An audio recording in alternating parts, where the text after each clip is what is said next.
Now, earlier this evening, we found a mummy that Dr. Hawass thinks is one of the oldest ever to be found in its own resting place. And then Susie and Zahi slid down a 19-inch passageway 60 feet into the Queen's Pyramid. And that's where they found what they believe to be an unfinished tomb. If it's unfinished, Zahi, why was it unfinished? Because the sarcophagus looks unfinished, and the room full of stone rubble that dated to the Old Kingdom, and this is why I believe that this pyramid never used. And let me ask you one other, whose skull might that be? Would that be a thief or a robber of 2,500 years ago? No. You have to know that when the Queen died, and they buried the Queen somewhere, but I'm sure that later period people tried to get in, but very few because of the small size of the entrance. You saw how it was hard for me and Susie to get in, and therefore even for thieves, it was difficult for them to enter inside this pyramid. Now, is it possible to get inside the sarcophagus there? Yes, of course. I can let Susie to go in. Susie, you can go ahead. Go ahead and be buried here. Thank you. No, thanks, guys. You want me in the sarcophagus. You'll be a queen, Susie. I was setting you up, Susie. Thank you. Now, we've been exploring throughout the break, Maury. Zahi, how long would you spend in something like this until you felt like you had found everything? I mean, this is live TV. We don't have much time. It would take me at least 6 months to excavate the whole thing. 6 months. But there is something. Look at this. Before we leave here, I found this pottery. That's beautiful. And this is Old Kingdom. Then they tried to put the pottery here before the Queen came to be buried. And the Queen never came here. Maury, another amazing discovery. Thanks, guys. Now, as our show nears completion, we have one more discovery to show you. A find that Dr. Hawass calls the biggest adventure of his life.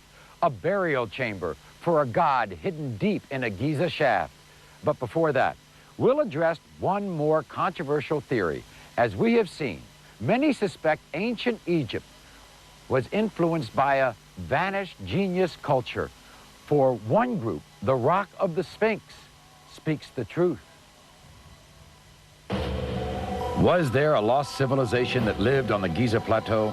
Perhaps the answers have been right in front of us all along, in the mystery of the Sphinx. Egyptologists have always believed that the Sphinx was carved by the pharaoh Khafra, that it's his face you see on the body of the lion. But author John Anthony West sees something more. The head of the Sphinx is much, much too small for its body, yet the head is a perfectly fashioned and perfectly proportioned head. The body is a perfectly proportioned body, so our belief is that the Sphinx has been altered at some point or another in its history. If the pharaoh Khafra had his face carved onto an existing structure, then it's possible the Sphinx is much, much older than we think. There is definitive evidence that the Sphinx was in fact weathered by constant rains. What attacks limestone and dissolves it away is water. The only way that such a fissure forms in a rock face that's cut smooth is by rainwater, lots and lots of rainwater falling down over long periods of time. But how can that be? Egypt's been a desert for more than 10,000 years. There were moist periods, rainy periods in Egypt that clearly predate the modern Sahara Desert. This kind of a rainy period prevailed in Egypt around from the time when the last ice age broke up. For the Sphinx to be water weathered and rain weathered means that it has to have been built before the rains fell. Traditional Egyptologists argue that it was not rain, but the harsh environment of the windswept desert that caused this erosion. But West says that's just not possible. The Sphinx has been covered in sand for most of the last 4,500 years. Obviously, it can't be weathered either by water or by wind and sand when it's covered up to its neck. If the water weathering theory is correct, then we're confronted by a very ancient and highly sophisticated civilization existing at a time when no civilization is supposed to have existed. Perhaps the Sphinx is the last monument of this civilization, which vanished some 12,000 years ago. And if that's the case, was there any other evidence left behind? The prophecies of the renowned 20th century psychic Edgar Cayce might hold a key. According to Edgar Cayce, around 10,500 BC, the Egyptians were attempting to record and store and hide records that future generations could find and that would enlighten them about this prehistoric period. Edgar Cayce predicted that this great hall of records was to be found beneath the paws of the Sphinx. Could it be that underneath this mysterious monument awaits the wisdom of a highly evolved race? Perhaps even evidence of the lost city of Atlantis? These records that are hidden in Egypt will surprise us and break us through a limited thinking that we've had about who we really are and what life's really all about. So it will require the right heart to open that chamber. 2 years ago, an American research team came to Giza and using ground-penetrating radar reported odd readings underneath the Sphinx. The findings suggested the possibility of an underground chamber. More recently, however, Dr. Hawass discovered just that, a subterranean chamber. And it lies at the bottom of a long shaft not far from the Sphinx. This long hidden chamber honors the greatest of Egyptian gods, Osiris. In ancient myth, he's the principal figure of the country's genesis, a benevolent god king who brought civilization to Egypt, but then was brutally murdered by his brother. Osiris was reborn as the Lord of Eternity, ruler of the dead, the chief judge at the trial of all souls. And as we now learn, he is part of the wonders at Giza. Maury, we talk so much about dispelling myths. How about confirming one? About 2,500 years ago, the Greek historian Herodotus, who I guess you could call the world's first foreign correspondent, visited this site. Local villagers and guides told him that he could find the tomb of a king buried deep beneath the Giza Plateau. Well, about a year ago, Dr. Zahi Hawass, who joins me here at the mouth of the shaft, embarked on what he calls his greatest adventure ever. Zahi, you've been doing this for some 30 years. Why is this so amazing? You know, Susie, it's amazing because this is the first time that they excavate underneath 100 feet in water. Before, I excavate on sand and dirt. And also at the same time, I discovered that this is what Herodotus talked about. And I found that this is the Tomb of Osiris. Let's go and see what we're talking about. Our first descent is about 20 feet, a chance to get warmed up to the rickety, rusty ladders. Now it gets intimidating. The second leg is a major drop as the shaft narrows before opening to a room once obscured by dirt and sand. Zahi and his men cleared it to find a burial chamber with 6 rooms. So this is the second level, 55 feet down, right? Yeah. What did you find here? You know, I excavated this part. I found 6 rooms cut in the rock, 2 red granite sarcophagus, and pottery and bones. What do the bones teach you? Bones tell us about the people. Pottery gave me the date of this place, 500 BC, 2,500 years ago. And what made you think that there was anything beyond this? You have to look for the other level. This is the adventure. Let me take you to show you the most amazing thing that you'll ever see in your life. But let us take our jackets off because it's so hot there.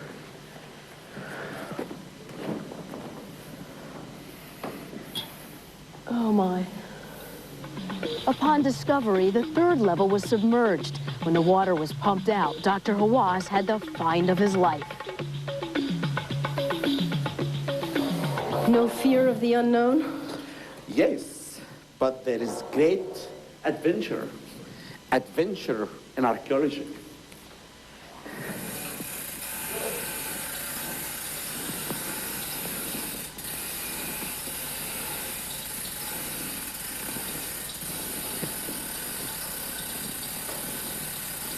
خلاص قفوا بقى ورجعوا هناك.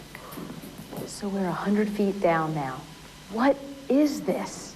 Susie, this is the Tomb of Osiris. The god of the underworld. This once extravagant mausoleum, a moat with 4 pillars engraved with hieroglyphics constructed thousands of years ago, was intended to be a symbolic shrine for the keeper of the afterlife. If you will look down here, I will show you what is here. Look, there is the second part of the sarcophagus. Goes down, I think about 1 feet down. And up, you see what we did. The lid is up. Do you want to see the length of that lid? Okay, let us watch out. Let us How see. much would something like this weigh? Oh, the weight of this was 11 to 12 tons. What's the length? Just about 9 feet. 9 feet. Then the whole lid and the second part is about 11 to 12 tons weight. And how could they get 12 tons down 100 feet? You know, when they cut the shaft, they fill the shaft with sand, and they cut side shafts. They take the sand from the side shafts, and the sarcophagus will come down piece by piece. And there's more. Archaeologists agree that below the Giza Plateau lies a network of tunnels. Could this be the center? A gateway? Our first evidence is stunningly revealed.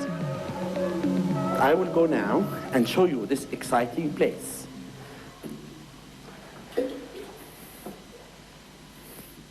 Zahi, the American prophet Edgar Cayce talked years and years ago about a lost civilization, hidden tunnels that would lead to answers about it. Could this have anything to do with that? You know, Susie, Edgar Cayce and lost civilization, it's a legend, it's a myth. The Arabs in the last century, they talked about all of this, and psychic brought it to us back. But, to be fair, I did not excavate this tunnel yet. Then really, I don't know where it leads us. But I always say that you never know what the sand and the tunnels of Egypt may hide.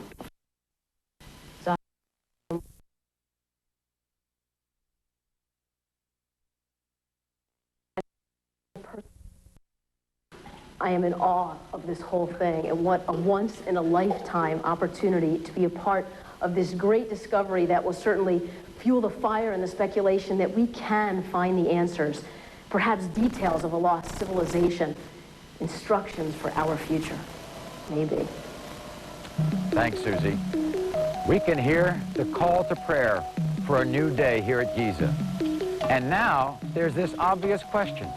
Where do the tunnels that they were talking about take us? Tonight, you have heard from the many who think a piece of ancient Egyptian history is missing. What if they're right? What if a tunnel leads to a chamber beneath the Sphinx? What if there is a hall of records that contains the wisdom of a past civilization, a lost culture whose combination of science and spirituality was even more advanced than our own? The idea is outrageous.